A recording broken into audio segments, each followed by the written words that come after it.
बिस्मिल्लाहिर्रहमानिर्रहीम। अस्सलामु अलैकुम वरहमतुल्लाहि वबरकातुहू। मोहतरम दोस्तों, आज मैं आपके लिए बहुत ही प्यारी हदीस पाक लेकर आया हूँ।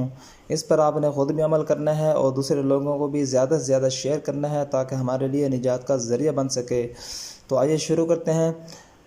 अबू मसूद रज़ी अल्लाह तआला अन्हु ने बयान किया कि रसूलुल्लाह सल्लल्लाहु अलैहि वसल्लम ने फरमाया कि जिसने सूरह बकरा की 2 आखिरी आयतें रात में पढ़ लीं वो उसे हर आफत से बचाने के लिए काफ़ी हो जाएंगी।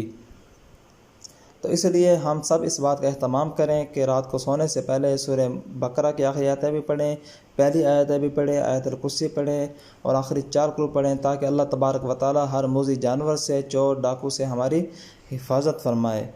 और आपसे दरख्वास्त है कि अगर अभी तक हमारे चैनल को आपने सब्सक्राइब नहीं किया तो सब्सक्राइब करें और बेल आइकन को भी प्रेस कर दें ताकि हदीस पाक के मुतालिक न्यू अपडेट आप तक पहुंचती रहें। अब तक के लिए इतना ही। अस्सलामु अलैकुम।